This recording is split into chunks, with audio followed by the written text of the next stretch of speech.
안녕하십니까. 조갑제TV 시청자 여러분, 저는 조갑제닷컴의 조세별입니다. 지금 시각은 2021년 9월 29일 저녁 8시를 가리키고 있습니다. 오늘 하루 종일 대장동 게이트에 윤석열 전 총장을 끌어들이려는 좌파 진영의 공세가 있었습니다.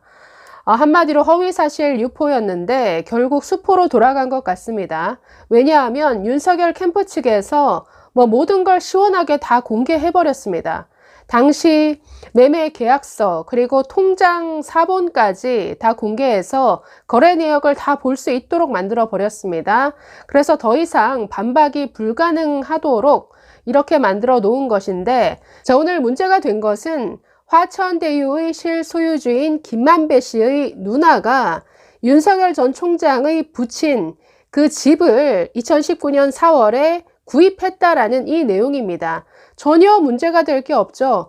김만배 씨와 윤석열 사이에 어떤 거래가 있었던 것도 아니고, 김만배의 누나가 윤석열 후보의 부친 집을 구입했다라는 이 내용입니다. 당시 시세대로 19억 원의 거래가 이루어졌습니다. 자, 2019년 4월 12일에 매매 계약이 이루어졌는데, 자, 저 위치는 서대문구 연희동에 위치한 2층짜리 단독주택입니다. 자, 부친 윤기중 연세대 명예교수죠. 그래서 연세대와 바로 붙어 있는 위치에 있는 그 연희동에 자리한 2층짜리 단독주택. 1974년도에 지어진 집이고, 윤기중 교수는 저기서 45년 동안 살았습니다. 당시 건강이 악화되어서 저 집을 처분하고 근처에 있던 아파트로 옮겨갔다라는 것이죠. 자, 그래서 당시 집을 평당 2천만 원에 공인중개사에 내놓았는데, 당시 여러 명이 보러 왔었다라고 합니다. 그 중에 한 명과 당시 시세대로 계약이 이루어져서 19억 원의 거래가 되었었다. 이게 이 내용의 전부입니다. 자, 저 부동산 거래를 가지고 오늘 좌파 진영에서 하루 종일 소설을 썼습니다.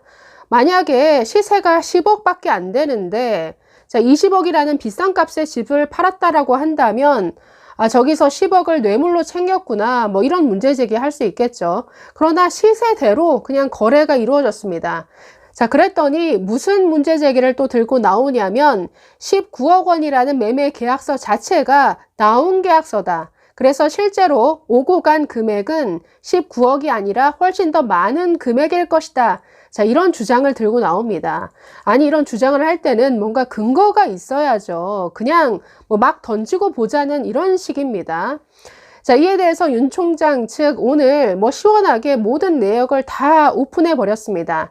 당시 매매 계약서뿐만 아니라 당시 자금이 오고 간 그 내역을 다 확인하라고 부친 윤기중 교수의 그 통장 거래 내역을 아예 가리지도 않고 전부 다 그 사진을 다 공개해 버렸다라는 것이죠.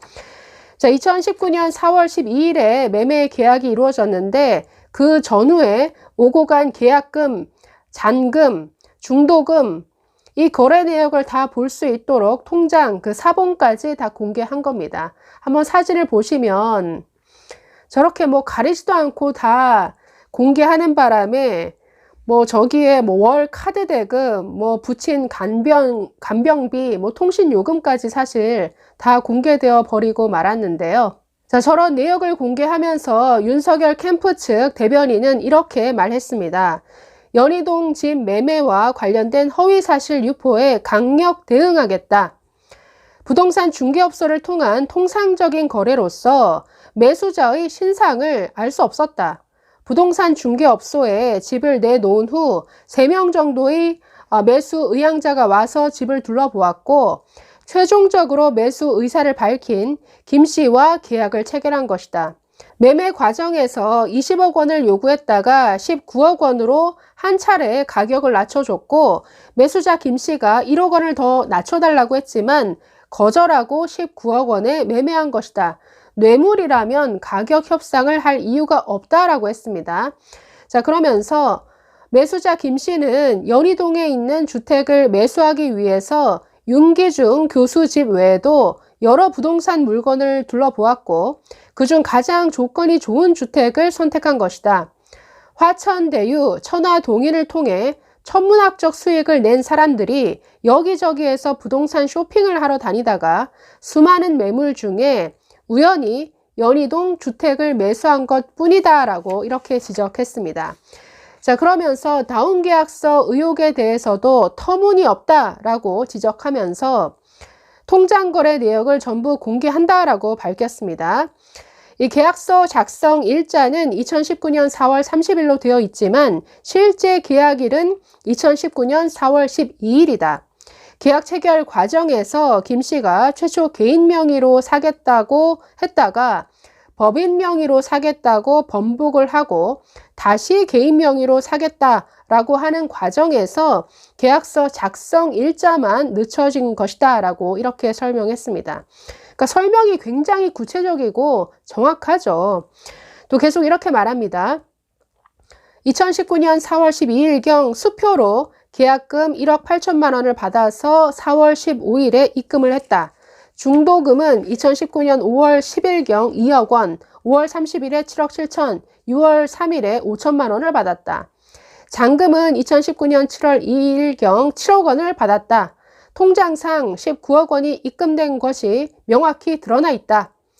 윤기중 명예교수의 고관절 문제로 시급히 이사를 가야 했기 때문에 아파트 대금은, 그러니까 이 집을 팔고 구입한 아파트를 말합니다.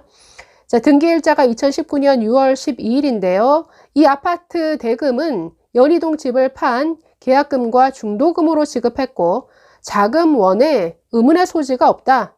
4월 12일 연희동 집을 매도하는 계약을 체결하자마자 4월 15일 남과자동 아파트를 매수하는 계약을 체결했으므로 어떤 의혹도 있을 수 없다라고 밝혔습니다. 자, 오늘 한겨레 신문의 관련 보도가 있었는데 이 부동산 거래를 중개한 공인중개사를 인터뷰했습니다. 공인중개사가 한겨레에 이렇게 말했는데요. 자, 주택을 당시 시세 수준으로 약 20억 원에 내놨고 다른 일반적인 거래처럼 흥정 끝에 19억 원에 매매가 됐다라고 설명을 했습니다. 또 그러면서 이 집을 산 그 김 씨는 2019년 초부터 개를 키울 수 있는 마당이 있는 연희동 주택을 염두에 두고 집을 보고 있었다. 다른 집들을 먼저 보다가 도중에 윤 전 총장 쪽 주택이 매물로 나온 것이다 라고 설명을 했습니다. 그래서 거래를 중개했던 공인중개사 얘기나 이 윤석열 캠프 쪽 설명이다 완벽하게 일치하죠. 전혀 문제가 될 게 없는데 여기서 김만배 씨라는 그 이름이 툭 튀어나오고 한쪽에서 윤석열 이름이 나오니까 이걸 어떻게든 억지로 연결시켜서 이 화천대유, 이 대장동 게이트에 엮으려다가 정말 그야말로 무리수가 되고 말았습니다. 문제는 이런 말도 안 되는 소설 같은 얘기에 이 국민의힘 홍준표 그리고 유승민 의원 쪽에서 함께 가세해서 마치 여기에 대해서 해명하라는 식으로 논평을 냈다라는 것이죠. 이것 자체가 저는 더 창피한 일로 보였습니다. 더 이상 이런 좌파 진영의 소설 같은 이런 정말 장난질에 놀아나서는 안 되겠죠. 감사합니다.